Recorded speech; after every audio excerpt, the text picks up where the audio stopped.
Hello everyone, कैसे हैं आप सभी। मैं उम्मीद करती हूँ आप सभी स्वस्थ होंगे और खूब मन लगाकर पढ़ाई भी कर रहे होंगे। तो मैं हूं Deepti Bhardwaj and welcome back to my YouTube channel @maths with Deepti, जहां आप पढ़ते हैं ग्रेजुएशन का mathematics, IIT JAM, CUET PG या आपके स्कूल का मैथमेटिक्स और आपके मास्टर्स का मैथमेटिक्स भी। और आज की जो वीडियो है वो है आपके एमएससी मैथमेटिक्स की। कौन सी बुक है? फंक्शन एनालिसिस की बुक है। टॉपिक क्या है आपका? हेन-बेनेक स्पेस थ्योरम, जो कि डिमांडिंग है आज का टॉपिक। स्पेशली खुशी एंड रिचा ने बोला था मुझसे कि उनके 20 अगस्त से सेमेस्टर एग्जाम स्टार्ट हो रहे हैं एंड उन्हें इस पूरी बुक का रिवीजन करना है, पूरी बुक चाहिए। तो देखो, पूरी बुक तो इतनी जल्दी कंप्लीट नहीं होगी, बट हाँ, जो मोस्ट डिमांडिंग टॉपिक्स होते हैं जो आपके एग्जाम में आने ही आने होते हैं वो मैं कवर करा दूंगी पहले ही। और अगर मैंने आपसे प्रॉमिस किया है तो उसे मैं निभाऊंगी। एंड जो जानते हैं ये बात मेरे बारे में कि दीप्ति ने अगर प्रॉमिस किया है तो वो निभाएगी, तो उन्हें पता है। तो आप टेंशन मत लो, और आपकी जो जो टॉपिक्स हैं वो मैं कवर करा दूंगी एग्जाम से पहले ही। एंड अब इसे स्टार्ट करते हैं। और आज के टॉपिक में जिन्होंने डायरेक्टली जंप किया है उन्हें भी कोई भी डाउट नहीं रहेगा, एक भी डाउट नहीं छोड़ूंगी, सिंगल डाउट नहीं बचेगा आपका। तो चलिए स्टार्ट करते हैं। स्टार्ट करने से पहले आप सभी से कह दूं, जो भी मेरे चैनल पे नए हैं वो मेरे चैनल को सब्सक्राइब करें and hit the bell icon, ताकि आने वाले सारे नोटिफिकेशंस आपको टाइम टाइम मिलते रहे। जिन्हें मेरी वीडियो अच्छी लगती है वो उसे लाइक भी किया करो, शेयर भी करो और कमेंट करके बताया करो कि कैसी लगी वीडियोस। तो चलिए स्टार्ट करते हैं। सबसे पहले फंक्शन एनालिसिस की जो बुक है, इसमें मुझे पता है आपको कहां डर लगता है और क्यों डर लगता है, बट अब डर नहीं लगेगा।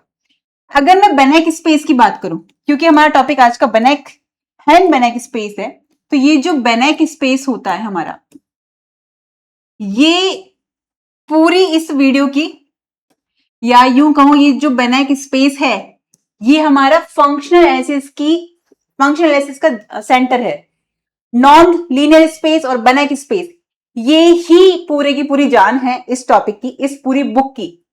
तो फंक्शनल एनालिसिस की अगर मैं बात करूं, किसकी? क्योंकि बुक हमारी क्या है? Functional analysis. फंक्शनल एनालिसिस, जो कि फंक्शनल एनालिसिस, इसका सेंटर ये है। अब जब बेनेक स्पेस की बात कर रही हूं मैं यहां पर, तो बेनेक स्पेस में हम क्या पढ़ते हैं? इससे पहले मैंने आपको मैट्रिक स्पेस करा रखी है, जो कि ग्रेजुएशन में आई थी आपके। अब ये उसी से रिलेटेड है। बेनेक स्पेस होने के लिए, किसी स्पेस की बात कर रहे हैं हम, और उस स्पेस को बेनेक स्पेस होने के लिए हमें क्या करना, दिखाना होगा? कंप्लीट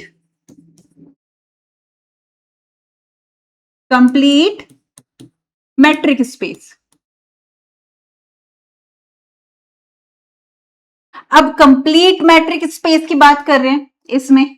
अब मैट्रिक स्पेस से जिन्होंने वीडियोस देखी है या ग्रेजुएशन में पढ़ा भी है तो उन्हें पता होगा कि मैट्रिक स्पेस में क्या होता है।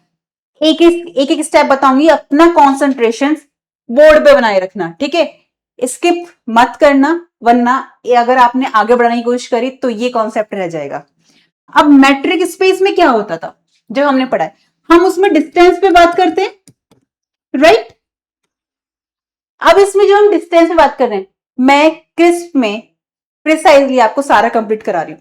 अब डिस्टेंस की बात करते हैं मैट्रिक स्पेस में, तो उसमें चार प्रॉपर्टी होल्ड करती है। कोई स्पेस मैट्रिक स्पेस तब होता था जब वो मैट्रिक स्पेस की ये चार प्रॉपर्टीज होल्ड करता था।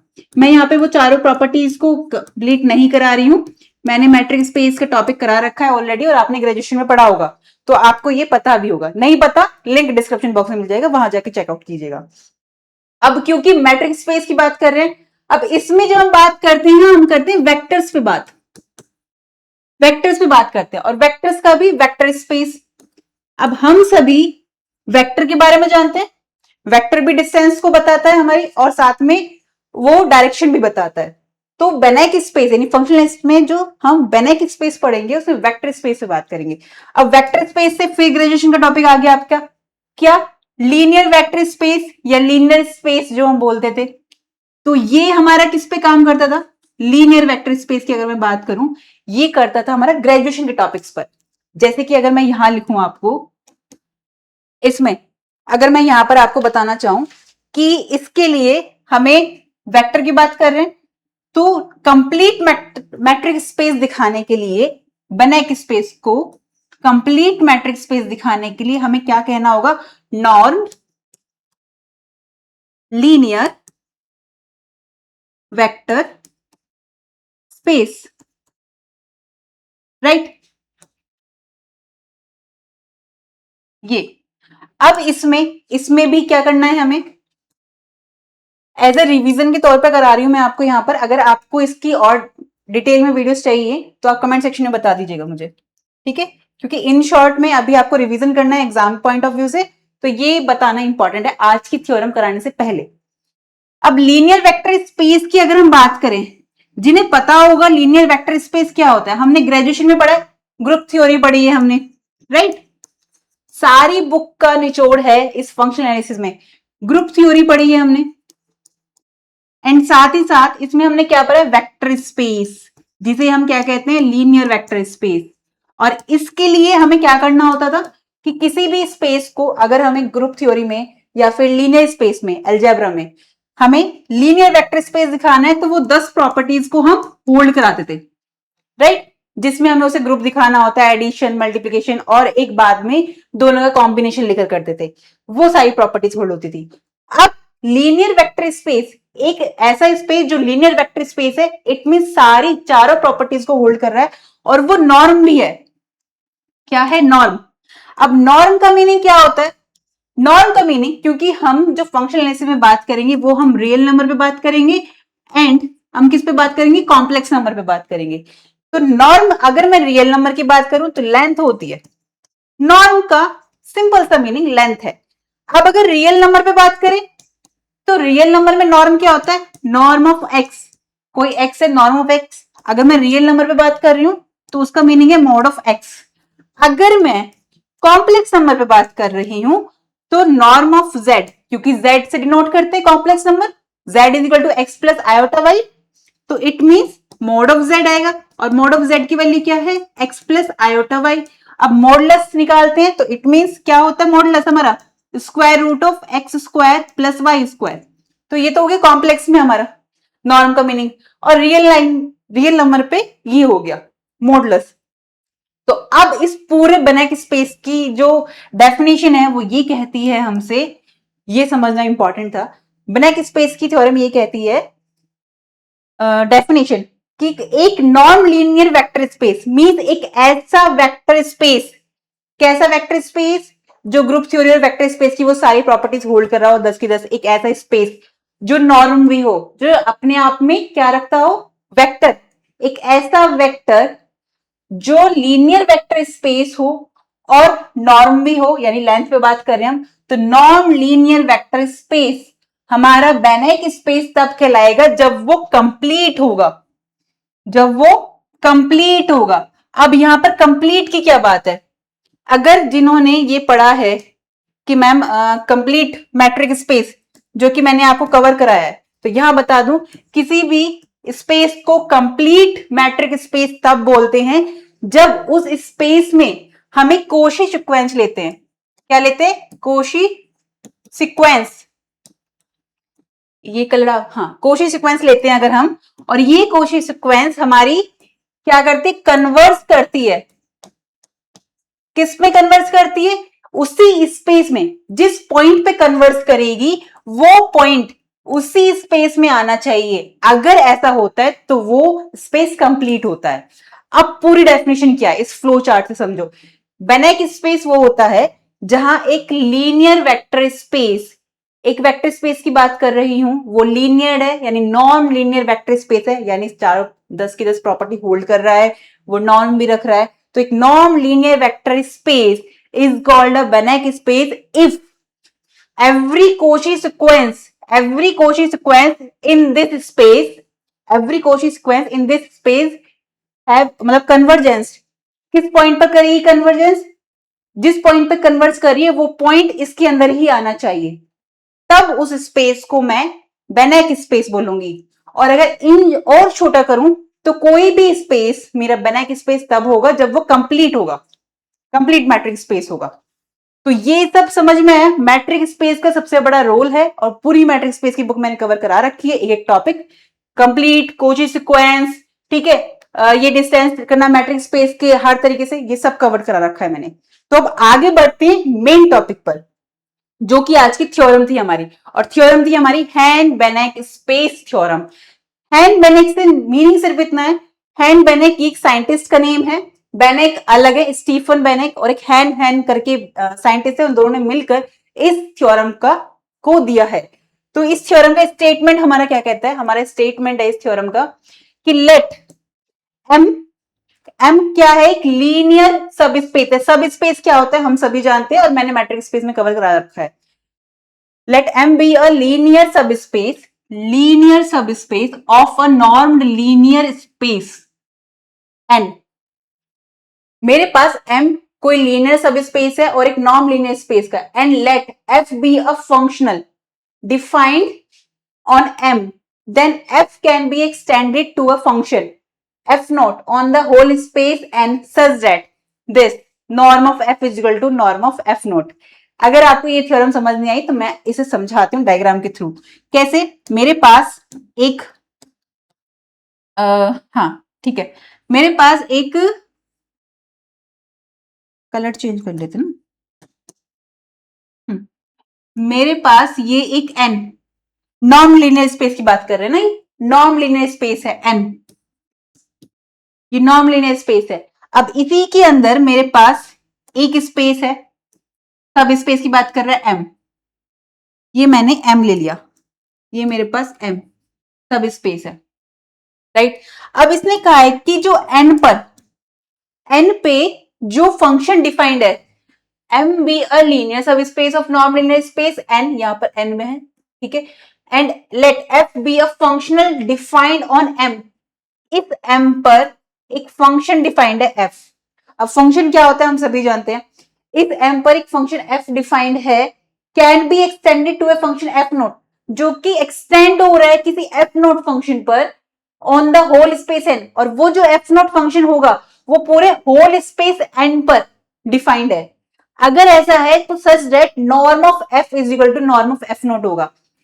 अब इसमें ये सिर्फ इतना सा कहना चाहता है कि ये जो मैंने स्मॉल एम लिया है, ऑब्वियसली जब सब स्पेस है तो इसके अंदर आ रहा होगा, इसके अंदर मैं इसके ऊपर जो मैंने फंक्शन डिफाइन किया है, वो फंक्शन को मैं ऐसी प्रॉपर्टी लगाऊंगी उसे एक्सटेंड कर रही हूं, एक्सटेंड मतलब विस्तार करना, तो इस तरीके से एक्सटेंड कर रही हूं कि वो पूरे होल स्पेस एन पर फंक्शन काम करे, तो वो एफ नोट में चेंज हो जाए, और एफ नोट में चेंज हो जाए यानी होल स्पेस एन पर आ रहा है, तो नॉर्म ऑफ एफ की value norm of f note हो जाएगी। अभी इसे प्रूफ करते हैं, ये सिर्फ इतना सा कहना चाह रहा है इसमें। अब हम इसे प्रूफ कैसे करते हैं, अच्छा एक बात यहां पर बता दूं, बेनेक स्पेस में जो ये सब दिखाने के लिए भी, इसके लिए भी चार प्रॉपर्टी होती है जो कि मैट्रिक्स स्पेस की तरह ही है। अगर मैं यहां पर उन चार प्रॉपर्टीज की बात करूं, ये इंपॉर्टेंट है, आएगी इसमें। तो बेनेक स्पेस के लिए जो हम वो चार प्रॉपर्टीज करते हैं, क्योंकि इसमें भी बेसिकली हम डिस्टेंस पे बात कर रहे होते हैं, नॉर्म लेंथ पे बात कर रहे होते हैं, रियल और कॉम्प्लेक्स के लिए अलग अलग। तो इसके लिए चार प्रॉपर्टीज होती हैं, वो चार प्रॉपर्टी होती है कि नॉर्म ऑफ एफ, यानी कि कोई भी मेरा नॉर्म है वो इस तरीके से है कि एन से आर पे, क्योंकि आर पे बात करें या फिर कॉम्प्लेक्स नंबर आएगा, एन क्या है, मेरा नॉन लीनियर स्पेस है, जो कि वेक्टर नॉन लीनियर स्पेस है, जो कि मेरा रियल नंबर पे काम कर रहा है, और ये मेरा बेनेक स्पेस तब होगा जब कंप्लीट मैट्रिक्स स्पेस कर देगा। बट नॉर्म दिखाने के लिए भी हमें इसकी प्रॉपर्टीज होल्ड करनी होती है, क्योंकि इससे पहले ये नॉर्म्ड है, और वो नॉर्म्ड के लिए क्या है, फर्स्ट इज यहां पे लिखते हैं, first is norm of x मेरा ग्रेटर देन इक्वल टू 0 होना चाहिए। क्यों होना चाहिए, देखो लेंथ मैंने मैट्रिक्स स्पेस में बताई है, यहां पे भी बता रही हूँ, लेंथ हमेशा, या डिस्टेंस की बात करें, लेंथ की बात करें, वो नेगेटिव तो हो नहीं सकती, वो पॉजिटिव ही होगी या ज्यादा से ज्यादा 0 होगी। तो ये फॉर ऑल एक्स बिलोंग कर रहा होगा मेरा एन में, जो कि मेरा नॉर्म लीनियर स्पेस में बात कर रहे हैं एन, ये नॉर्म्ड होगा तब। एंड सेकेंड, अगर मैं कोई अल्फा ले रही हूं साथ में, या नॉर्म ऑफ एक्स की बात कर रही हूं, अगर इसकी वैल्यू 0 है तो एक ही कंडीशन फॉलो हो सकती है, वो ये है कि ये खुद एक्स जो है मेरा 0 होगा। इट मींस अगर मैं यहां पर कोई भी नॉर्म या लेंथ है तो 0 होगी या फिर पॉजिटिव होगी, फॉर ऑल एक्स बिलोंग कर रहा होगा मेरा इस एन में, जो वेक्टर स्पेस हमने लिया था। थर्ड इज जो होगी अल्फा एक्स, अल्फा ये क्या होगा, ये भी मेरा इक्वल टू होगा मोड ऑफ अल्फा और नॉर्म ऑफ एक्स। किस तरीके से कि ये जो अल्फा है ये बिलोंग कर रहा होगा किसी स्केलर में, एफ में, वेक्टर स्पेस में हम स्केलर पे बात करते थे, फील्ड, राइट, तो ये वही है। और इसमें जो एक्स है वो बिलोंग करेगा हमारा एन में, ठीक है, अभी वेक्टर स्पेस ही है। एंड फोर्थ कंडीशन जो होती थी हमारी वो ट्रायंगल इनइक्वालिटी वाली होती थी, मैट्रिक स्पेस वाली ही same, norm of x plus y less than equal to होगा norm of x plus norm of y, right, जहां एक्स और वाई मेरा बिलोंग करेगा एन में। अगर ये प्रॉपर्टी होल्ड होती है तो नॉर्म लीनियर स्पेस होता है जो वेक्टर स्पेस पे हम काम कर रहे हैं। और ये प्रॉपर्टी जब नॉर्म लीनियर स्पेस हो गया तो अब इस पूरे नॉर्म लीनियर स्पेस को मुझे बनाने के लिए कंप्लीट दिखाना होगा। कंप्लीट दिखाने के लिए कोची सीक्वेंस क्या होगी, कन्वर्ट करेगी उसी स्पेस में, राइट। तो ठीक है, ये बताना इंपॉर्टेंट था क्योंकि आप लोग डायरेक्टली रिवीजन कर रहे हो तो ये सब चीजें इंपॉर्टेंट है। अब जब हम इसके प्रूफ पर आएंगे तो प्रूफ हमसे कहता है, प्रूफ सबसे पहले इसमें आपकी जॉन लेमा जो है उसका यूज करेंगे। और वो जॉन लेमा क्या है हमारी, यूजिंग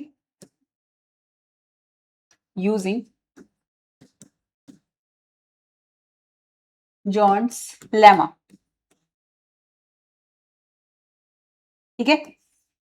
ये जो जॉन्स लेमा है, इस जॉन्स लेमा इतनी सी बात कहती है कि एम कोई भी एक एलिमेंट, अभी लैंग्वेज लिखवाऊंगी मैं इसमें, कोई भी मैंने एक एक्स लिया जो यहां पर लाई करता है, किसमें, एन में, कोई मैं एक्स पॉइंट ले रही हूं जो एन में लाई करता है बट एम में लाई नहीं करता, एम के अंदर नहीं आता।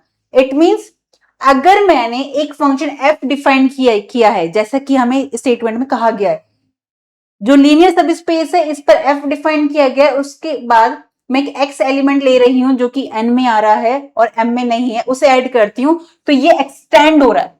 अगर आप ध्यान से समझो इसमें एक बात, ये एम इतना है, जब मैं कुछ ऐड करूंगी वो धीरे धीरे बढ़ेगा, तो अभी एक एलिमेंट हो रही है फिर दूसरा x2 x3 x4 ऐसे एक्सटेंड होता जाएगा। एक्सटेंड होते होते ये होल स्पेस पर आ जाएगा, तो जब होल स्पेस पर आ जाएगा तो वो एफ नॉट फंक्शन डिफाइन करेगा।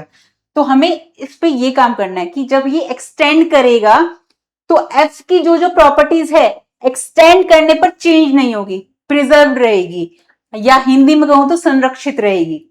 तो इस फंक्शन पर कुछ भी इफेक्ट नहीं पड़ेगा चाहे ये कितना एक्सटेंड हो जाए। ये जॉन्स लेमा की हेल्प से हम बात लिखेंगे, ठीक है। तो using Zorn's lemma, let small x belongs to m, sorry, small x belongs to n and x does not belongs to m, right, n में belong कर रहा है but m में नहीं कर रहा, तो we can have an extension, so we can have an extension,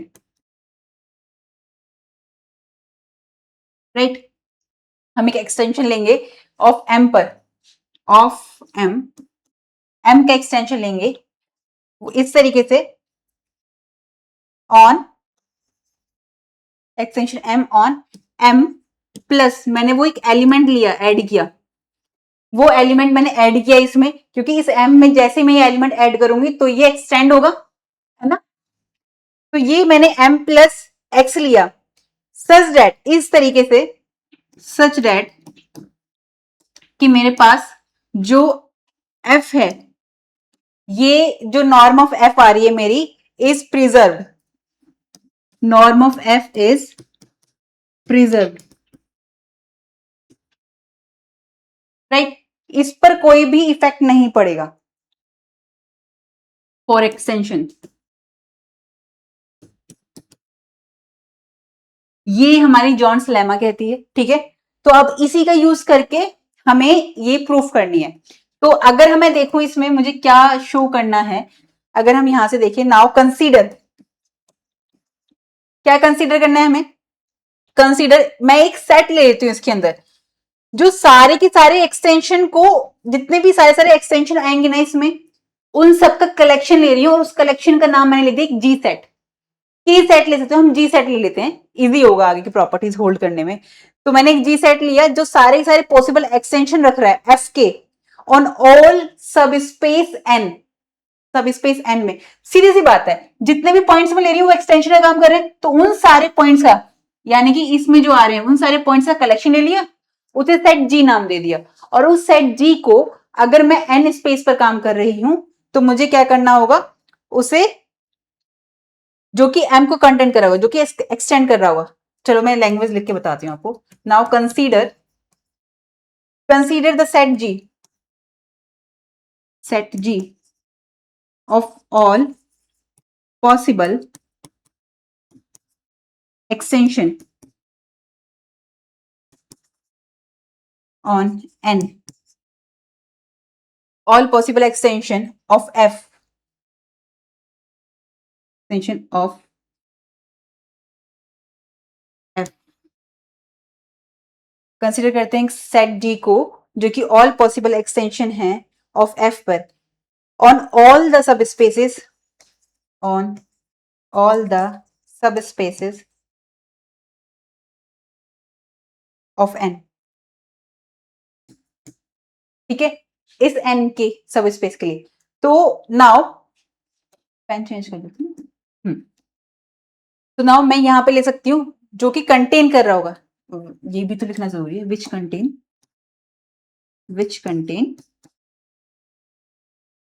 M. भाई मैंने जी सेट लिया है ऐसा जो सारे एक्सटेंशन को ले रहा है और साथ में एम को भी कंटेन कर रहा है, तभी तो वो एक्सटेंशन हुआ है, ये रहा, तभी तो वो एक्सटेंशन हुआ है। तो अब मैं क्या कंसीडर करूंगी, फर्स्टली मुझे शो क्या करना है, फर्स्टली सबसे इंटरेस्टिंग और बहुत इजी है, पता नहीं आपको क्यों ये लगता है डर। आई थिंक ये छोटी छोटी जो टर्मिनोलॉजी यूज हुई है ना वो समझना इंपॉर्टेंट है। फर्स्टली हमें क्या शो करना होगा कि we show that G is a partially ordered. Firstly we show that set G जो है इज पार्शियली ऑर्डर्ड, राइट। अब पार्शियली ऑर्डर की बात हुई है तो हम सभी जानते हैं पार्शियली ऑर्डर क्या है, एक रिलेशन की बात कर रहा है, जो जो कि हम रिलेशन इसमें लेंगे ये वाला, राइट। तो जी सेट जो है पार्शियली ऑर्डर होगा। अब इसमें पार्शियली भी समझेंगे, पार्शियली का मीनिंग आपको पता है, थोड़ा बात कर रहे हैं हम। और ऑर्डर क्यों लिया है हमने, देखो जब भी हम रियल नंबर पे बात कर रहे हैं, कॉम्प्लेक्स से बात कर रहे हैं हम, यहाँ पे ये रियल नंबर के लिए बात हो रही है, ये जो हो रही है हमारी रियल नंबर के लिए बात हो रही है। तो एक बात बताओ, वन के बाद टू आता है, थ्री आता है, क्या कभी ऐसा हुआ है कि वन के बाद डायरेक्ट थ्री कर दिया हमने, नहीं ना, वन के बाद टू ही आएगा और टू के बाद थ्री ही आएगा। सिमिलरली जब आप किसी असेंबली में होते हो, स्कूल में आप असेंबली में खड़े होते थे एक रो में, तो वहां पर कैसे खड़े होते हैं, डिसेंडिंग ऑर्डर में कि असेंडिंग ऑर्डर में। तो या तो आप इस तरह से खड़े होंगे, एक इतनी हाइट का होगा स्टूडेंट, एक इतनी हाइट का होगा, तो ये असेंडिंग ऑर्डर हो गया आपका। डिसेंडिंग ऑर्डर क्या है, सबसे बड़ा फिर उससे छोटा फिर उससे छोटा उससे छोटा। तो ये भी एक ऑर्डर है और ये भी एक ऑर्डर है, यानी कि वेल डिफाइंड है कि सिस्टमेटिकली हमें कैसे खड़ा होना है असेंबली में। तो ये ऑर्डर का मीनिंग यहाँ पर इतना सही है कि एक ऐसा रिलेशन ले रहे हैं हम जो एक पार्शियली ऑर्डर की फॉर्म में है, और वो रिलेशन को मैं इस तरह से डिनोट कर रही हूँ। इसमें नेक्स्ट पेज पे लेते हैं हम इसे। तो पार्शियली ऑर्डर कर रही हूँ तो सेट जी पे बात कर रहे हैं। अब पार्शियली ऑर्डर में हम क्या क्या करते थे जो पहले पढ़ा है, तो मैं इन शॉर्ट में यहाँ बता रही हूँ कि जी जो होगा मेरा, ये पार्शियली ऑर्डर इसे दिखाने के लिए हमें तीन प्रॉपर्टीज को होल्ड कराना होगा। पहला कि ये जो रिलेशन हम इस पर ले रहे हैं ये क्या होना चाहिए, रिफ्लेक्सिव, राइट। और ये फिर एंटीसिमेट्रिक,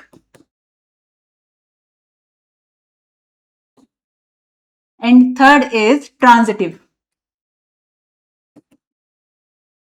राइट। तो ये तीनों अगर मैंने होल्ड कर दिए, इस पे पार्शियल ऑर्डर दिखा दिए, तो हमारी जो थ्योरम है ये प्रूफ हो जाएगी। तो ठीक है हम करते हैं सबसे पहले। अब क्योंकि फर्स्टली मैं देखूं इसमें, तो इसमें मैंने ये रिलेशन ले लिया, अब इस रिलेशन को डिफाइन करना होगा। डिफाइन कैसे होएगा, क्योंकि सब कुछ मेजर है इसमें, वेक्टर स्पेस भी आ रहा है आपका, ग्रुप थ्योरी भी आ रही है आपकी, तो वो सब आएगा इसमें। तो G is a partially order, इसको लिखना पड़ेगा हमें। तो G is a partially order, is a partially ordered तो मैं इस जी के अंदर कुछ एलिमेंट ले लेती हूँ T1 T2, या जैसे जी है तो स्मॉल G1 G2 ही ले लेते हैं हम, इजी रहेगा कि इसी सेट के एलिमेंट से। तो मैंने लिया G1 एंड G2 जो कि बिलोंग कर रहा है मेरा कैपिटल जी में, और जी मेरा क्या था, मैंने उन सारे पॉसिबल आउटकम्स का, उन सारे पॉसिबल एक्सटेंशन ले लिए एफ के, जो कि सब स्पेस एन के लिए थे, जो एम को भी कंटेन कर रहा था। तो इस तरह से डिफाइंड है, defined a relation defined as such that कि यहां पे अगर मैं लू डिफाइंड एज रिलेशन, रिलेशन इस तरीके से, ठीक है, सच दैट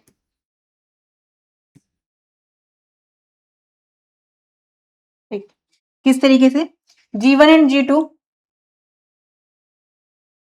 G1 अब क्योंकि फंक्शन की बात हो रही है तो डोमेन और कोडोमेन दोनों होंगे इसमें, तो हम डोमेन पे बात कर रहे हैं इसकी, तो G1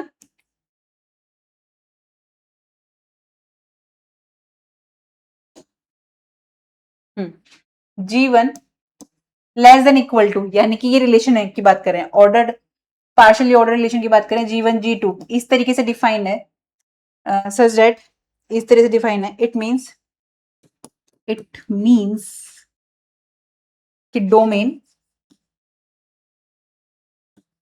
G1 इक्वल टू होगा, या मैं कहूंगी डोमेन G1 जो होगा मेरा, ये सबसेट होगा डोमेन G2 के। ये इस पे फंक्शन डिफाइंड है, क्योंकि एफ क्या है मेरा, जो जी सेट लिया है वो सारे फंक्शंस का कलेक्शन है ना, तो G1 G2 फंक्शन की तरह काम कर रहे हैं, तो इसमें डोमेन और कोडोमेन होगी, तो G1 की जो डोमेन है और G2 की डोमेन है, G1 की डोमेन G2 में कंटेन कर रही है, या यूं कहूं कि G1 डोमेन जो है वो सबसेट है डोमेन G2 का, इस तरह से डिफाइंड है, with with G1 G1 x is equal to G2 x होगा, सच दैट विद जो डोमेन G1 है, G1 है वो बिलोंग करेगी जो हमने G1 लिया है, ये वाला रिलेशन, ये मेरा डोमेन G1 है, डोमेन G2 है, इसमें कंटेन करेगी, एंड विद G1 Gx है, तो फोर ऑल डोमेन G1 के लिए विद G1 विद, इस तरीके से डिफाइंड है ये। मैंने जो सेट लिया है G, उसमें G1 G2 ये रिलेशन इस तरीके से है कि डोमेन ऑफ G1 सबसेट होगा domain of G2 with G1 x is equal to G2 x होना चाहिए, G1 x is equal to G2 x होना चाहिए, ये डोमेन, इसमें बात करेंगे फॉर ऑल डोमेन G1 के लिए, जो भी पहले आएगा G1 हमने लिया डोमेन, वो ही उस डोमेन की बात हो रही होगी। अब इस पर हम रिफ्लेक्सिव ट्रांजिटिव, रिफ्लेक्सिव एंटीसिमेट्रिक और ट्रांजिटिव दिखाएंगे। फर्स्ट जो हम लेंगे वो लेते हैं रिफ्लेक्सिव, फर्स्ट ले लिया हमने रिफ्लेक्सिव, रिफ्लेक्सिव फर्स्ट हमने रिफ्लेक्सिव ले लिया, रिफ्लेक्सिव, ठीक है। तो रिफ्लेक्सिव के लिए हमें क्या दिखाना है, अगर हम सिंपल रिलेशन की बात करते थे तो ए रिलेटेड होता था, रिलेशन ए के साथ होगा, कब ए के साथ रिलेट कर रहा है, तो अगर हम देखें डोमेन G1 और डोमेन G2 तो इसके अंदर आ ही रहा है, हर एक सेट अपना सबसेट होता है, तो हम वही काम करेंगे इसमें कि G1 रिलेटेड मतलब रिलेशन जो होगा वो G2 के साथ होगा फॉर ऑल डोमेन G1 के लिए, या चलो इसको प्रूफ कर देते हैं, अगर आप कहते हैं तो हम ये जानते हैं कि डोमेन G1 सबसेट होगा अपने ही डोमेन का, G1 के साथ होना चाहिए ना यहाँ पे, डोमेन G1 का, इस तरह से डिफाइन है विद G1 x, जो मैपिंग होगी वो G1 x पर होगी, फॉर ऑल जो पहला डोमेन की बात हो रही है वही आएगा, फॉर ऑल डोमेन G1, तो ये तो रिफ्लेक्सिव तो हमारा ऑलरेडी प्रूफ हो चुका है कि G1 हमारा इसके लिए है फॉर ऑल G1 बिलोंग करेगा G में, राइट। रिफ्लेक्सिव प्रूफ करना बहुत इजी है। अब बात करते हैं अगर हम सेकंड वाले की, कि हमारा एंटी सिमेट्रिक की बात कर रहे हैं। Anti symmetric,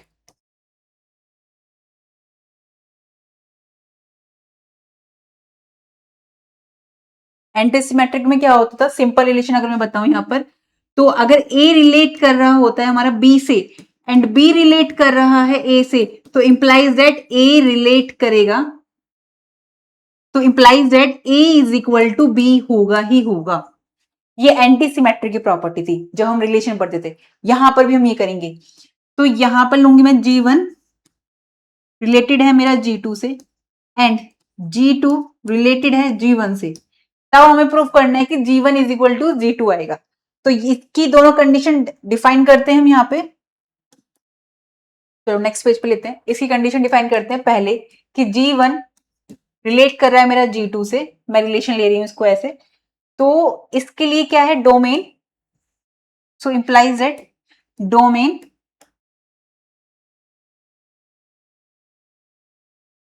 domain G1 subset होगा डोमेन G2 के, right, with G1x equal to G2x for all, किसके लिए, जो डोमेन हमने यहां ली है डोमेन G1 के लिए, पहले वाले के लिए, राइट। अब हम लेंगे सेकंड वाला कि जहां G2 और G1 के लिए रिलेशन की बात हो रही है, तो अगर मैं सेकंड लूंगी इसमें G2 रिलेशन है G1 के लिए, तो यहां आएगा डोमेन G2, G2 लिया ना पहले, G2 सबसेट होगा मेरा डोमेन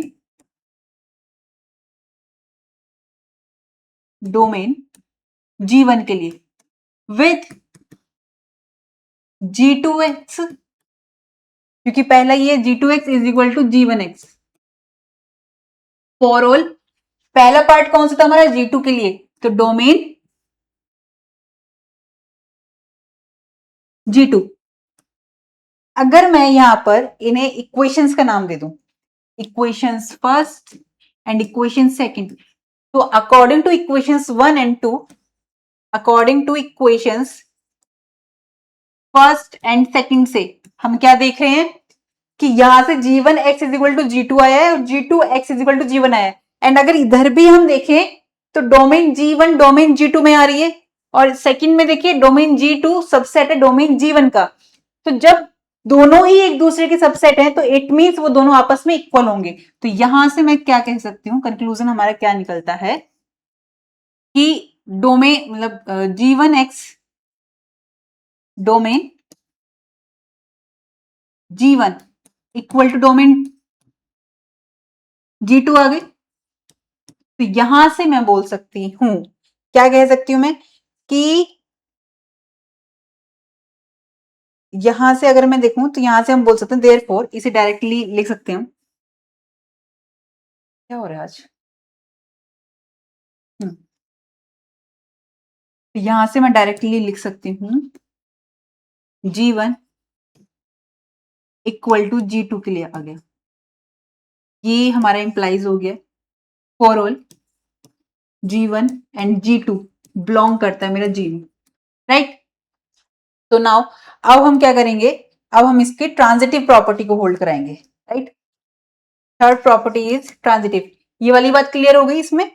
तो ट्रांजिटिव के लिए हमें क्या करना होता है, ट्रांजिटिव प्रॉपर्टी के लिए हमें क्या करना होता है, अगर मैं यहीं पे बताऊं, क्योंकि यहाँ पे मैंने रिलेशन बताया रिफ्लेक्सिव एंटीसिमेट्रिक एंड ट्रांजिटिव के लिए, ए रिलेट कर रहा है बी से एंड बी रिलेट कर रहा है सी से, तो इंप्लाइज दैट ए रिलेट करेगा मेरा सी से, ये ट्रांजिटिव कहता है और यही हमें इसमें दिखाना है।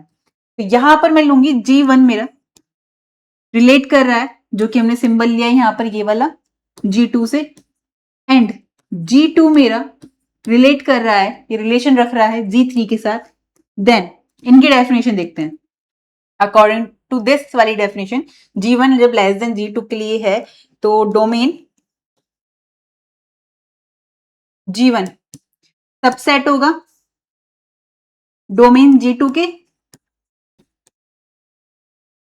With G1 X is equal to G2 for all domain G1 के लिए, फॉर ऑल डोमेन G1 के लिए। ठीक है, अगर मैं सेकंड प्रॉपर्टी के अकॉर्डिंग देखूं तो यहां पर आएगा डोमेन G2 G3 की बात हो रही है, डोमेन G2 कंटेन करेगा डोमेन G3 में विद G2X इक्वल टू आएगा मेरा G3X के लिए। फॉर ऑल पहला क्या है, G2 की बात हो रही है, for all domain G2, right. तो हम सभी जानते हैं जब डोमेन G1 G2 में आ रहा है और G2 मेरा G3 में आ रहा है तो डोमेन G1 मेरा G3 में आएगा ही आएगा, राइट।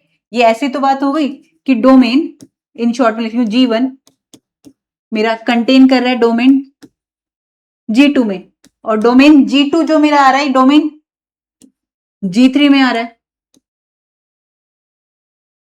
तो मैं ये लिख सकती हूँ डायरेक्टली कि डोमेन G1 मेरा डोमेन G3 में आएगा, राइट। ठीक है, तो यहां पर मैं देयरफॉर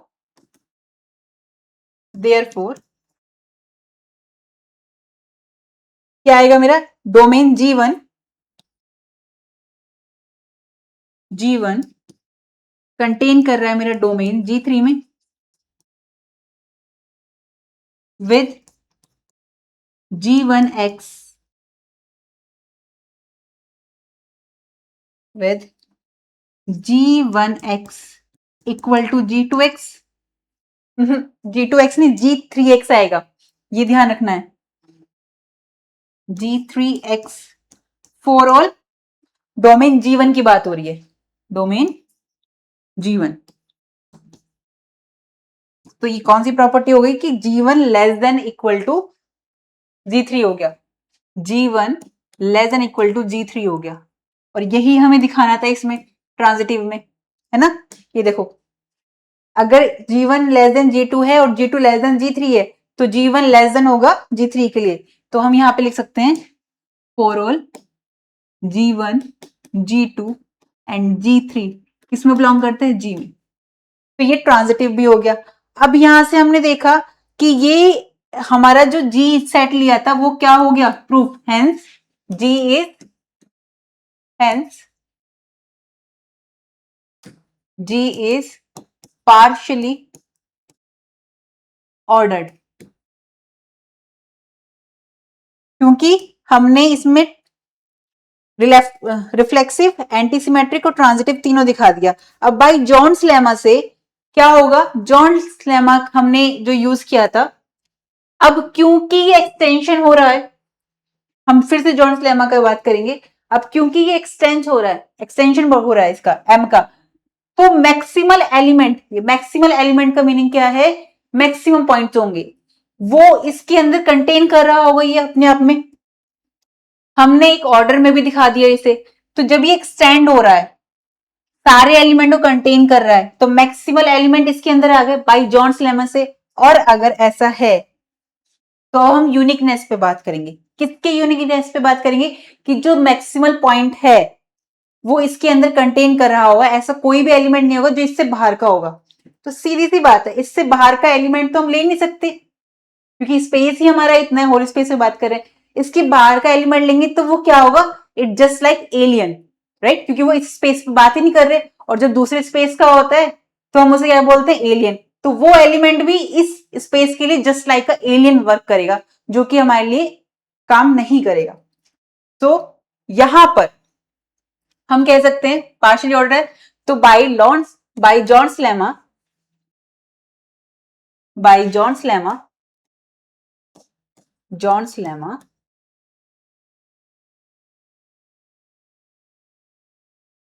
क्या एग्जिस्ट करना चाहिए, there exist a maximal element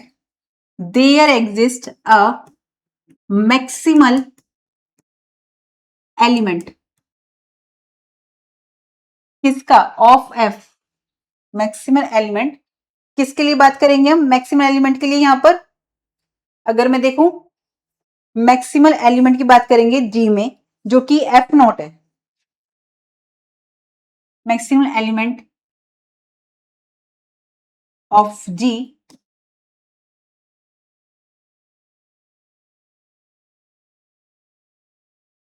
जिसको मैं एफ नॉट बोलूंगी, से एफ नॉट इस तरीके से आएगा एफ नॉट। तो मेरे पास जो शो करना है, मेरे को एक ही बात है कि अगर मैं इसका यूनिकनेस पे बात कर दूं, तो टू शो दैट ये जो एफ नॉट है ये रिक्वायर्ड एक्सटेंशन है इन एन के अंदर, ये मुझे शो करना है और यही यूनिकनेस पे बात करेंगे हम। तो वी कैन शो दैट, तो now we can show that, हमें क्या शो करना है कि ये जो एफ नोट है, f naught is required extension.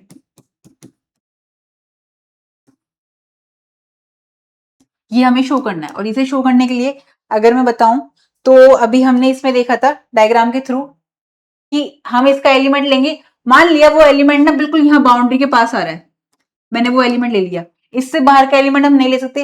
अब क्योंकि हमने इसे एक्सटेंड करा था तो वो सारे एलिमेंट्स के अंदर तो आ ही जाएंगे एक्सटेंशन में, जी में। तो एफ नोट पर जो काम कर रहा है, तो बाहर का कोई भी एलिमेंट हम इसके अंदर लेंगे वो इसके अंदर आएगा ही नहीं। एन तक पे बात कर रहे हैं तो सारे एक्सटेंशन अगर हम डायग्राम से समझे तो हमें समझ में आ रहा है कि जी ने सारे कंटेन कर लिए हैं जो कि एफ नोट पे काम कर रहा है, बस इसी को हमें लैंग्वेज में लिखना है। तो यहां पर अगर मैं बात करूं तो एफ नोट हमारा रिक्वायर्ड एक्सटेंशन होगा, ये हमें दिखाना है। तो इफ पॉसिबल, मैंने मान लिया लेट इफ पॉसिबल, क्या पॉसिबल है, मैंने मान लिया इफ पॉसिबल देयर एग्जिस्ट एक एलिमेंट एक्स जो कि एन में बिलोंग कर रहा है, there exist an element x belongs to N, जो कि एक्स मेरा एम में बिलोंग नहीं कर रहा होगा, राइट। एक ऐसा एलिमेंट मैं मान लेती हूँ कि पॉसिबल है जो कि एन में बिलोंग कर रहा है बट एम में नहीं कर रहा है, सच दैट कि एफ नोट, सच दैट कि f naught can be extended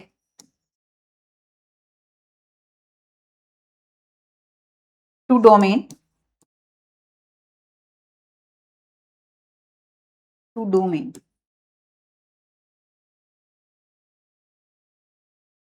domain of f naught plus x. ये जो x है ये n का एलिमेंट है, m का नहीं है, तो इट मीन्स यहां जो डायग्राम में आ रहा है n का एलिमेंट है ये x, f का नहीं है और m का नहीं है, और m के लिए फंक्शन f था, तो f में मेरा ऐड हो रहा है x, राइट, जिसको मैंने f नोट कहा था, ये रहा f नोट प्लस x। तो क्या एक ऐसा एलिमेंट मुझे मिल रहा है एफ नोट का जो कि एन में है और एम में नहीं आ रहा, और वो एक्सटेंशन हो रहा है एफ नोट प्लस एक्स में? ऐसा है, क्योंकि एफ में नहीं हो रहा इस बार, इस बार एफ किसके लिए था, एम के लिए था, एफ नोट पूरे होल एन के लिए आ गया। तो ऐसा एलिमेंट मुझे नहीं मिल रहा, ये पॉसिबल ही नहीं है कि एफ नोट तो पूरे होल एन पे काम कर रहा है, अगर मैं एन में ले रही हूं तो ऐड करने पर वो एफ नोट ही बनेगा, एफ नोट से बाहर नहीं जाएगा। तो यहां पर हम लिखेंगे विच इज नॉट पॉसिबल, तो ये कॉन्ट्राडिक्शन हो गया जो हमने लिया था। तो which is not possible, which is not possible because this violates the maximality of f naught, because this violates the maximality of f naught, right, क्योंकि सारे मैक्सिमल पॉइंट इसी के अंदर आ रहे हैं। तो मैं कह सकती हूँ हेंस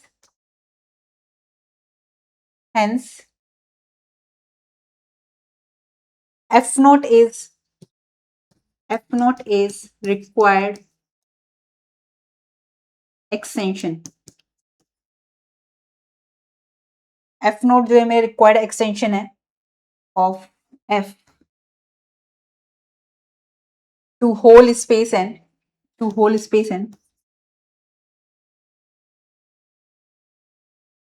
सच दैट कि नॉर्म ऑफ एफ जो है मेरे पास, नॉर्म ऑफ एफ जो है वो इक्वल टू होगी norm of F of not के।